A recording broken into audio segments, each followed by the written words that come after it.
Good morning. Continuing with our previous discussion about the evolution of religion in India. So, there we have discussed about two main streams. One was Orthodox religion, another was heterodox religion. So, based on the Vedic tradition, whether they have believed on Vedic tradition or not, we have classified the ancient Indian religions into two segments. One was the Orthodox, another was heterodox. यानी कि जो भारत में उत्तर वैदिक काल में धर्म का आविर्भाव हो रहा है उसमें हम दो मुख्य धारा देखते हैं, एक आस्तिक संप्रदाय है और दूसरा नास्तिक संप्रदाय है। आज हम लोग नास्तिक संप्रदाय के एक धर्म जैसे कि हम जैन धर्म कहते हैं इसे समझने की कोशिश करेंगे। जैन धर्म को हिस्टोरिकली हम लोग हेट्रोडॉक्स सेक्ट में क्लासिफाई करते हैं। उसका कारण ये है कि वो वैदिक ट्रेडिशन में बिलीव नहीं करते थे।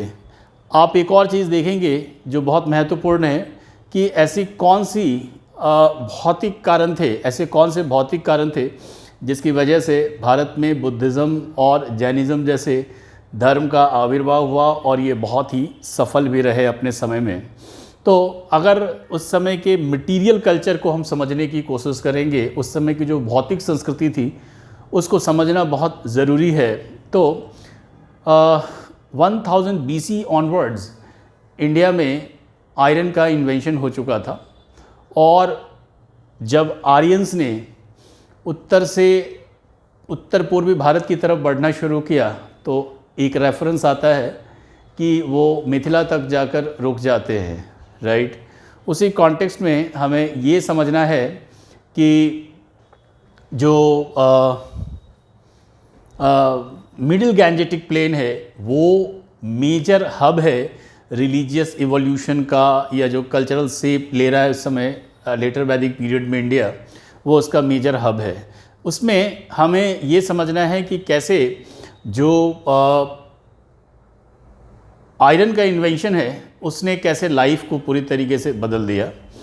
आयरन के इन्वेंशन के साथ ही लोगों ने बड़े पैमाने पर जंगलों को साफ़ करना शुरू कर दिया। People have cleared the forests with the help of tools made up of iron. So that led to the emergence of agriculture, और उस एग्रीकल्चर इकोनॉमी को सस्टेन करने के लिए कैटल वेल्थ की बहुत ज़्यादा ज़रूरत थी। इसी समय हम ये देख रहे हैं कि लेटर वैदिक पीरियड में जो रिचुअल्स हैं, कर्म कांड हैं, उसकी वजह से कैटल वेल्थ का लॉस हो रहा है। स्पेशली जो एनिमल सेक्रीफाइसेस हैं उसमें काउ, बुलॉक्स, इनके क्या है सेक्रीफाइस दिए जाते हैं। So this was understood to be a kind of impediment in the development of material culture, in the development of this agriculture and all. So that led to the emergence of another way of thought that we call as heterodox sect. So उसी context में इन लोगों ने वैदिक परंपरा से हटकर एक दूसरी तरीके की सोच को डेवलप करने की कोशिश की है, जहाँ पे कि वो भौतिक जीवन के लिए जो आवश्यक चीज़ें हैं उस पे वो एम्फेसाइज़ करने की कोशिश करते हैं। और उसकी वजह से इन दोनों ही धर्म ने, बुद्धिज़्म जैनिज़्म, दोनों ही क्या है अहिंसा पर बहुत बल देते हैं। सो that was the material background. दूसरा इनके सक्सेसफुल होने का कारण जो था वो ये था कि उत्तर वैदिक काल में जो समाज का स्ट्रक्चर था, जो समाज की संरचना थी, वो मोस्टली बर्थ बेस्ड वर्णा सिस्टम थी, जन्म आधारित वर्ण व्यवस्था, जिसमें 4 स्पष्ट वर्ण का विभाजन मिलता है, ब्राह्मण, क्षत्रिय, वैश्य, शूद्र। इसमें जो निचले 2 वर्ण हैं उनको सामाजिक विशेषाधिकार नहीं है, जबकि जो ऊपरी 2 वर्ण हैं उनको सामाजिक विशेषाधिकार है। हालांकि वैश्यों को द्विज के अंदर शामिल किया गया है, लेकिन फिर भी उनकी सामाजिक स्थिति ब्राह्मण और क्षत्रियों जैसी नहीं दिखाई देती है। वैसे में जब एक ऑल्टरनेटिव रिलीजन का ऑप्शन उन्हें मिला तो उन्होंने उस चीज़ को अडॉप्ट करने में देरी नहीं की। So that was one of the success factor for the this Buddhism and Jainism. आज हम लोग ये समझने की कोशिश करेंगे कि what are the main principle of Jainism. Jain, जैसा कि नाम से पता चलता है, जैनिज़्म ये जिन शब्द से बना है जिसका मतलब होता है विजेता और कंकरर और विक्टर।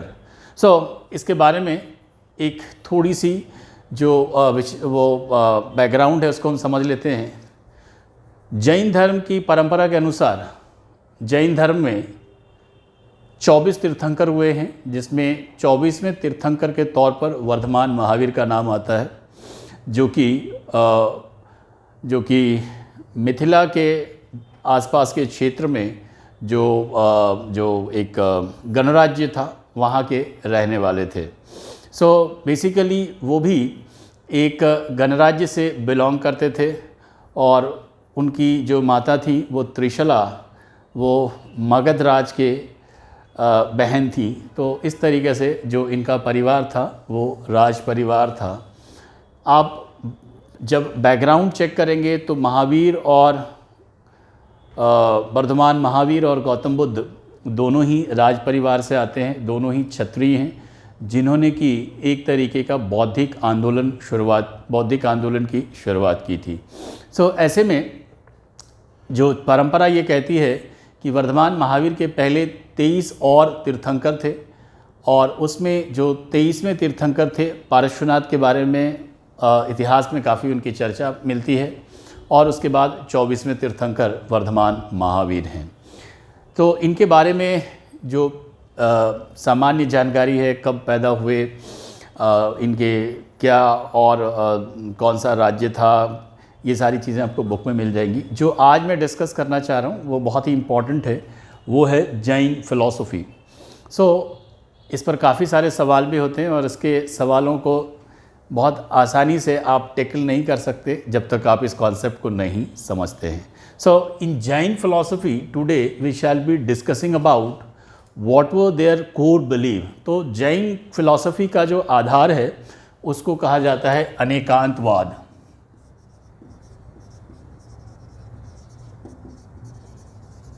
अनेकांतवाद, और इसे ही थ्योरी ऑफ मैनीनेस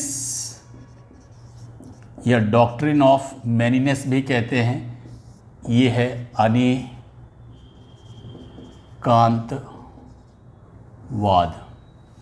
अनेकांतवाद ये कहता है कि there are infinite matters in this world and each matter has infinite qualities. दुनिया में अनंत पदार्थ हैं और सबके हर पदार्थ की अनंत गुण है। वैसे में कोई सामान्य व्यक्ति जब अपने ज्ञानेंद्रियों से, सेंस परसेप्शन से किसी चीज़ को देखता है, एनालाइज करता है, तो उसे कंप्लीट नॉलेज नहीं होता, उसे सिर्फ पार्शियल नॉलेज ही होता है। और उस पार्शियल नॉलेज के बेसिस पर जब कभी भी वो कोई आर्गुमेंट या जजमेंट देने की कोशिश करता है तो वो क्या है, पूरी तरीके से सत्य नहीं होता है। इसीलिए डॉक्ट्रिन ऑफ मैनीनेस ये कहता है कि अगर जो नॉलेज हुआ है उसको एक्सप्लेन करने के पहले उसमें अगर शात लगाया जाए, शात, या इसे ही शात भी कहा गया है, तो शायद, शात का मतलब परहैप्स और may be, theory of may be, या हिंदी में इसको शायद कह सकते हैं। ऐसा कहने से क्या होगा, सेंटेंस गलत नहीं होगा। आप इसको एक एग्जाम्पल से समझिए। जैन इसको एक उदाहरण से प्रस्तुत करते हैं कि चार व्यक्ति थे, उनके आँखों में पट्टी बांध दी गई, फिर उनको एक ऑब्जेक्ट को आइडेंटिफाई करने को दिया गया। किसी ने ऑब्जेक्ट के बारे में बताया कि ये खंबा है, पिलर जैसी कोई चीज़ है, किसी ने कहा कि ये सूप है, किसी ने कहा सूंड है, किसी ने कहा ये सांप है। तो वैसे में जब उनके आँखों से पट्टियाँ हटाई गई तो सब ने देखा, अरे ये तो हाथी है। कहने का मतलब है उनका जो नॉलेज था उस ऑब्जेक्ट के बारे में वो पार्शियल था। उसी तरीके से जो वर्ल्ड है that is composed of infinite matters और each matter has infinite property. वैसे में जो नॉलेज होगा वो पार्शियल नॉलेज ही होता है और इसी वजह से किसी भी आर्ग्यूमेंट के पहले, जजमेंट के पहले अगर शायद कहा जाए तो वो आर्ग्यूमेंट गलत नहीं होगा। इसीलिए इसे कहा गया थियरी ऑफ मे बी, और इसे ही शायदवाद भी कहा जाता है। सो अनेकांतवाद का डायरेक्ट आउटकम है शायदवाद, और इसे ही नयवाद भी कहा जाता है। नयवाद यानी point of view, I mean truth may have many aspects depending upon person's point of view। तो इस तरीके से ये जैन धर्म की फिलॉसफी का कोर है, और इसी से जो इनकी फिलॉसफी का एक हिस्सा है जिसे क्या कहा जाता है, सप्तभंगी नय, NAYA, जिसे कि 7 मोड्स ऑफ प्रेडिकेशन कहते हैं। यानी 7 प्रकार से किसी चीज़ को एनालाइज किया जा सकता है, शायद नहीं है, शायद है नहीं है। इस तरीके से इन्होंने 7 पॉसिबिलिटीज़ को क्या है, हाईलाइट किए हैं। So this is one part जो इनका थियरी है। एक और दूसरी थियरी है जिसको थियरी ऑफ रियलिटी कहते हैं। थियरी ऑफ रियलिटी ये कहता है कि दुनिया 2 चीज़ों से बनी है, 2 चीज़ें, बाकी चीज़ें उसके मैनिफेस्टेशन हैं। इसीलिए इसे द्वैतवाद या डुअलिज्म भी कहा जाता है, जो कि सांख्य फिलॉसफी के काफ़ी करीब दिखाई देता है। इसमें द्वैतवाद का मतलब है कि वर्ल्ड में 2 चीज़ें हैं, एक है जीव और दूसरा है अजीव। So rest thing are the manifestation of only these जीव एंड अजीव। इसमें जो मुक्ति का कॉन्सेप्ट है वो ये कहता है कि चूँकि जो जीव है वो अजीव के कांटेक्ट में आने से वो अपने आप को मैटर के साथ आइडेंटिफाई करने लगता है, जबकि जीव बिल्कुल उससे अलग है। ये 2 एंटिटीज़ एक दूसरे से क्या है, इंडिपेंडेंट हैं, लेकिन जीव जब अपने आप को अजीव के साथ आइडेंटिफाई करने लगता है तो वैसे में क्या है, वो कर्म के बंधन में फंस जाता है। इसके लिए संवर निर्जरा प्रैक्टिस करके वो मुक्ति पा सकते हैं, और जब उन्हें ये ज्ञान हो जाता है कि ये जीव बेसिकली अजीव से अलग है, तो इसी स्थिति को मोक्ष कहा गया है, और ये मोक्ष की प्राप्ति कैवल्य ज्ञान के बाद ही होती है। So ultimate objective is to gain the kaivalya knowledge. कैवल्य वो स्थिति है जहाँ व्यक्ति ये रियलाइज़ करता है कि he is different from the अजीव, और यही स्थिति क्या है, लिबरेशन की है। उसके बाद व्यक्ति जिन बन जाता है, यानी विजेता, विक्टर बन जाता है, और इसके जो फॉलोअर्स हैं वो जैन कहलाए। So this is a brief about the Jain philosophy. Rest factual things you can find out from the book and our material. I hope ये आपको पसंद आया होगा. Thanks very much.